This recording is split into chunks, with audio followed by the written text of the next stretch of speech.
여러분, 저의 이제 목회 선배이신 이제 목사님들께서 저에게 항상 농담 1%, 진담 99%로 말하시는 말씀이 있습니다. 그 말씀이 무엇이냐면, 김성현 전도사, 김종현 전도사가 목회할 때는 지금보다 더 힘들 거야. 어떻게? 막 이렇게 이야기를 많이들 하십니다. 그래서 저도 한번 생각을 해봤습니다. 왜 목회가 어려워질까? 점점 출산율이 낮아지기 때문에 힘든 것인가? 아니면 다른 문제가 있는 것인가를 생각해 보았는데요. 제가 알게 된 것은 이 목회가 어렵다라는 것은 성도들의 신앙생활이 점점 어려워진다라는 것으로 이해가 되었습니다. 그러면서 제가 지난 몇 년간 청년들과 제자훈련 했던 때를 돌아보았습니다. 그러면서 나를 가장 힘들게 했던 그 제자 멤버는 누가 있었을까? 이렇게 돌아보다가 한 친구가 떠올랐습니다. 그 친구는 어떠한 친구였냐면, 유튜브나 또 SNS 그리고 여러 사람들을 만나면서 다양한 이 이야기들을 듣는 친구였어요.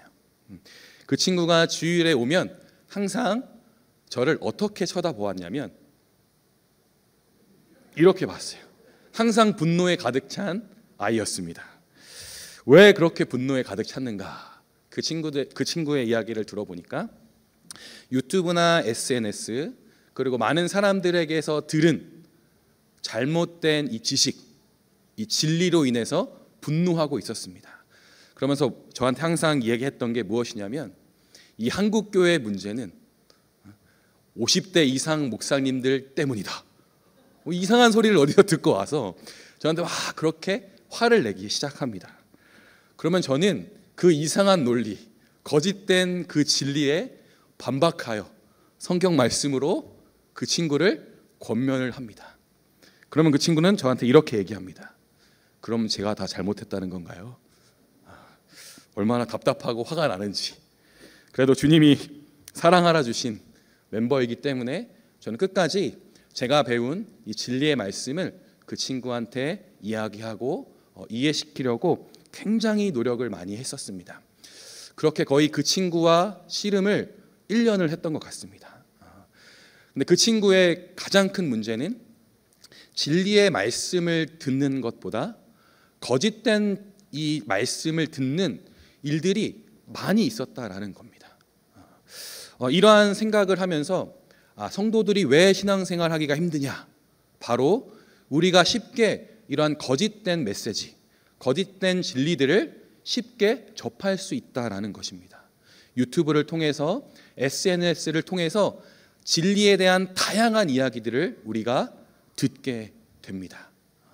그리고 그 거짓된 진리를 믿게 되므로 이상한 신앙생활을 하게 되는 것을 우리는 볼 수 있습니다. 그래서 제가 이제 목회하게 될 때는 목회가 힘들어지는 것이죠. 근데 여러분, 이렇게 거짓된 진리들이 가득해서 신앙생활 하기가 힘든 시대가 오늘날의 시대뿐만이 아니라 오늘 읽은 이 빌립보 교회에도 동일했습니다. 이 3장을 읽어보면 이 빌립보 교회는 이 유대주의자들, 율법주의자들로 인한 이 거짓된 가르침 때문에 많은 성도들이 이 신앙생활에 굉장히 큰 어려움을 겪게 되었습니다. 그러한 어려움을 겪고 있는 이 빌립보 성도들에게 바울은 오늘 본문 말씀을 통해서 이렇게 신앙생활 하라라고 권면하고 있습니다. 우리 4장 1절 말씀을 한번 같이 읽어볼까요? 시작. 그러므로 나의 사랑하고 사모하는 형제들, 나의 기쁨이요 면류관인 사랑하는 자들아, 이와 같이 주 안에 서라.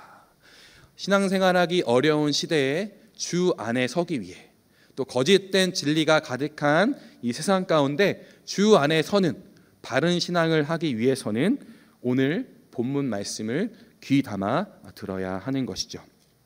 그러면 저희가 17절부터 차근차근 하나하나 살펴보기를 원합니다. 우리 17절 한번 같이 읽어보겠습니다. 시작. 형제들아, 너희는 함께 나를 본받으라. 그리고 너희가 우리를 본받은 것처럼 그와 같이 행하는 자들을 눈여겨보라. 오늘 바울은 두 가지를 권면하고 있습니다. 첫 번째는 이 성도들에게 바울 자신을 본받으라라고 그렇게 권면하고 있습니다. 두 번째는 그렇게 본받기를 힘쓰는 자들을 눈여겨보라 이렇게 이야기하고 있습니다. 여기서 눈여겨보라라고 이야기 표현되고 있는 이 이야기의 이 단어의 의미를 살펴보기 위해서는 이 빌립보서에서 이 단어가 어떠한 의미로 사용되었는지를 한번 살펴보아야 하는데요. 이 눈여겨보라라는 이 단어는 2장 4절에 서로 돌보아라는 그 말로도 사용되었고요. 그리고 3장 14절에 표대라는 의미로도 사용되었습니다. 그래서 정리하면 이 표대로 삼는 것, 본받기를 애쓰는 자들을 표대로 삼는 것뿐만 아니라 그들을 돌보아서 하나 되기를 힘쓰라라는 권면으로도 이야기할 수 있습니다. 저는 특별히 오늘 이 하나 되기를 힘써라, 돌아보아서 하나 되기를 힘써라라는 이 의미에 좀 강조점을 두고 싶습니다. 이렇게 바울은 17절의 말씀을 통해서 그 원리를, 신앙의 원리를 선포하고 있습니다. 그러면서 18절에 우리 같이 한번 읽읍시다. 시작. 내가 여러 번 너희에게 말하였거니와 이제도 눈물을 흘리며 말하노니 여러 사람들이 그리스도의 십자가의 원수로 행하느니라. 19절 같이. 그들의 마침은 멸망이요 그들의 신은 배요 그 영광은 그들의 부끄러움에 있고 땅의 일을 생각하는 자라. 17절에 본받는 자가 되라 라고 그렇게 바울은 이야기하면서 본받지 말아야 할 자들이 누구인지를 아주 강력하게 이야기하고 있습니다. 그래서 18절에 보면 여러 번 말했다, 그리고 또 눈물을 흘리며 말한다 라고 이야기하면서 간절히 권면하고 있는 것이죠. 이 빌립보 성도들이 피해야 할, 본받지 말아야 할 자들은 바로 그리스도의 십자가의 원수로 행하는 자들이었습니다. 이들의 특징이 19절에 잘 나타나 있는데요. 그들의 신, 그들이 섬기는 신은 배라고 이야기하고 있습니다. 그럼 성경에서 이 표현되는 배는 어떠한 의미인지 여러분 혹시 아시나요? 육신의 정욕을 의미합니다. 그러니까 십자가의 원수로 행하는 자들은 이 자신의 이 육신의 정욕을 따라 행하는 자들, 자기가 신이 되어서 행하는 자들을 말하고 있습니다. 그들의 마침은 멸망이고 또 그들의 끝은 부끄러움이다, 수치다 이렇게 이야기하고 있습니다. 여러분 성경에 보면 이렇게 십자가의 원수로 행하는 이 자들이 많이 나타납니다. 특별히 저희가 오늘 살펴볼 인물은 바로 아합 왕입니다. 나봇의 포도원 이야기를 여러분 아십니까? 나봇의 포도원 이야기를 여러분 다 아실 겁니다. 열왕기상 21장 2절을 우리 한번 같이 보겠습니다. 나봇의 포도원이 왕국에서 가까우니 내게 주어 채소밭을 삼게 하라. 더 아름다운 포도원을 줄 것이요 그 값을 돈으로 내게 주리라. 이 아합이 나봇에게 찾아가서 나봇의 포도원을 자기에게 달라고 그렇게 요구하는 장면이 등장합니다. 이 아합 왕은 지금 탐심으로, 이 정력으로 지금 이 포도원을 얻으려고 하고 있습니다. 그것을 어떻게 알 수 있냐면 열왕기상 21장 이 나봇의 포도원 사건 이전에 어떠한 일이 있었냐면 이 아람 왕과 전쟁이 있습니다. 이 전쟁 이후에 하나님께서 이 아람 왕을 죽이라, 멸하라 명령을 하셨는데 이 아합 왕이 멸하지 않고 이 아람 왕과 언약을 체결합니다. 그러니까 하나님의 말씀에 불순종한 것이죠. 그래서 이 불순종한 이 아합에게 선지자가 찾아와서 그 죄에 대해서 하나님께서 심판하실 것을 경고하시고 말씀하십니다. 그리고 그 심판의 말씀을 들은 이 아합은 근심하고 답답하여 왕국 사마리아 궁으로 돌아옵니다. 그리고 그 이후에 이 나봇의 포도원 사건이 일어난 것이죠. 자, 여러분 하나님을 믿는 왕이라면 그 경고의 말씀을 듣고 심판의 말씀을 듣고 어떻게 해야 합니까? 하나님께 나아가 회개해야 합니다. 그러나 이 아합은 회개하지 않고 무엇을 보았나요? 나봇의 포도원을 보았습니다. 그래서 이 나봇의 포도원을 얻기 위해서 이 아합이 수단과 방법을 가리지 않는 것을 우리는 볼 수 있습니다. 이처럼 십자가의 원수로 행하는 자들은 하나님의 말씀보다 자신의 정욕, 자신의 원함을 자신의 생명으로 생각하고 그것대로 살아가는 자들이 바로 십자가의 원수로 행하는 자들이다라는 것이죠. 그런데 이렇게 수단과 방법을 가리지 않고 나봇의 포도원을 얻으려고 하였으나 나봇이 팔았을까요? 팔지 않았습니다. 나봇은 하나님 앞에 참 신실한 하나님의 백성이었습니다. 그는 레위기의 말씀과 신명기에 나오는 이 율법, 조상들이 받은 하나님의 기업을 팔지 말라는 이 하나님 말씀에 순종하여 자신의 포도원을 아합에게 파는 것을 거절합니다. 얼마나 신실한 주의 백성입니까? 그러나 이 하나님 말씀을 따라 거절을 당한 이 아합은 어찌 하였을까요? 자기 방으로 들어갑니다. 자기 침실로 들어갑니다. 그리고 그곳에서 밥을 먹지 않고 시위를 하기 시작하는 거죠. 꼭 자기가 원하는 것을 얻지 못했을 때 토라진 어린아이와 같은 모습으로 지금 한 왕국의 왕이 그러한 모습을 하고 있는 것입니다. 여러분, 이렇게 자신이 원하는 것을 얻지 못해서 밥도 먹지 않고 토라져 있는 이 아합 왕이 언제 다시 침상에서 일어난지 아십니까? 열왕기상 21장 16절을 우리 한번 같이 읽어보겠습니다. 시작. 아합은 나봇이 죽었다 함을 듣고 곧 일어나 이스라엘 사람 나봇의 포도원을 차지하러 그리로 내려갔더라. 언제 다시 일어났다고요? 나봇이 죽었다 함을 듣고.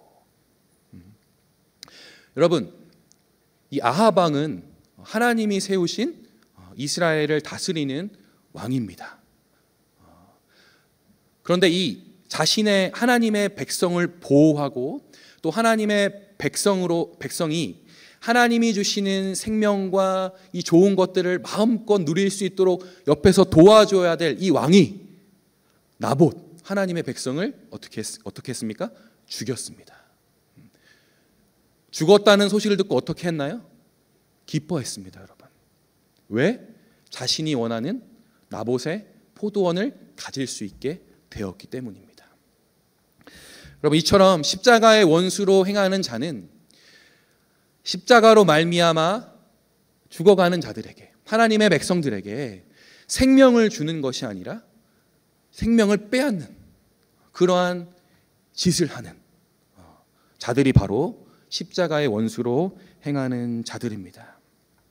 여러분, 이 아합을 통해서 우리가 십자가의 원수로 행하는 자들을 좀 정리를 해봤으면 좋겠습니다. 첫 번째로 이 십자가의 원수로 행하는 자들은 자기중심적이며 자기의 원함이 자기의 의가 됩니다.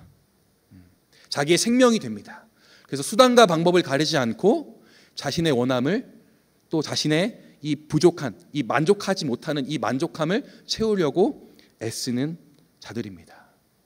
그래서 결국 하나님의 백성의 생명을 빼앗는 자들인 것이죠. 결국 이러한 자들은 하나님을 대적하는 자들입니다.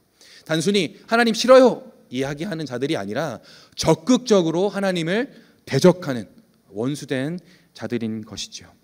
여러분, 결국 이 아합, 십자가의 원수로 행한 자인 이 아합의 끝이 어떻게 되었습니까?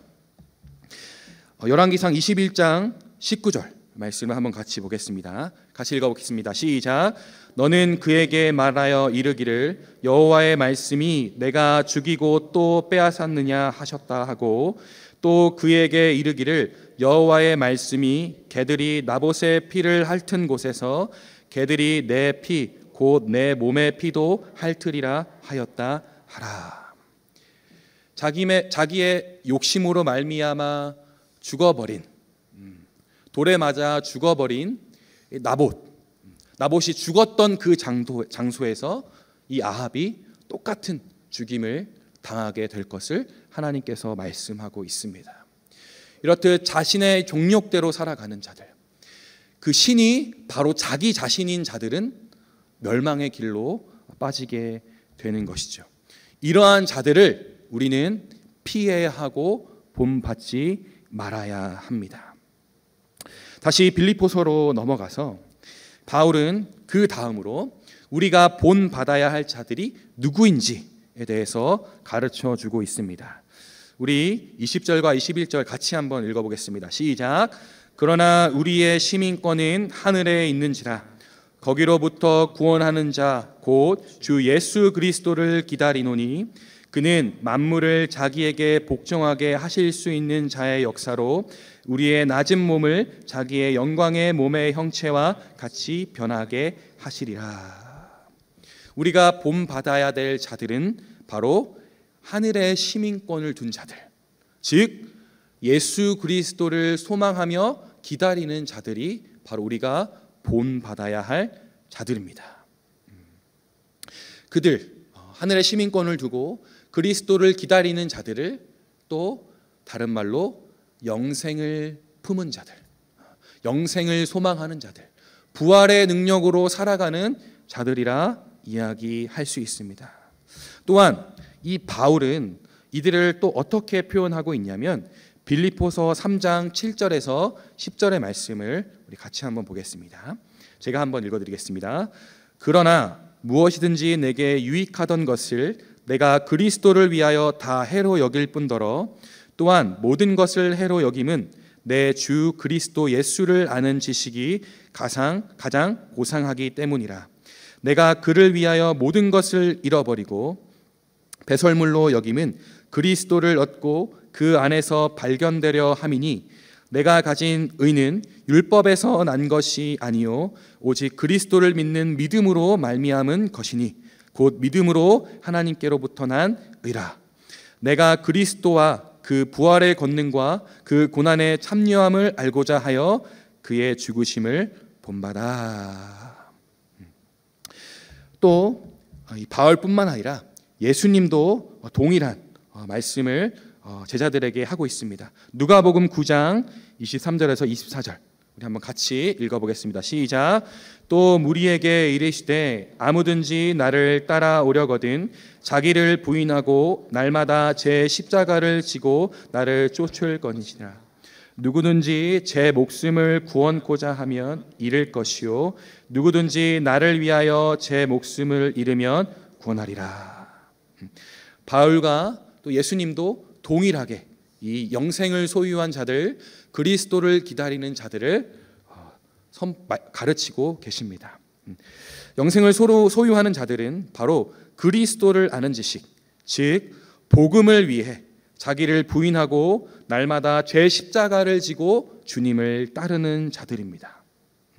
자신의 모든 이유와 정욕, 죄악을 십자가에 못 박는 자들, 복음을 위하여 그리스도와 함께 고난받기를 즐거워하는 자들, 또 그리스도의 마음으로 한 영혼을 사랑하여 그 영혼을 양육하는 자들, 그들이 바로 오늘 빌립보서에서 바울이 이야기하고 있는 우리가 본받아야 할 자들입니다.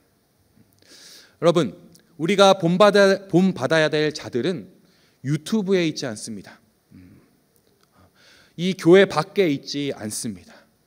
우리가 본받아야 될 자들은 이 교회 안에 있습니다.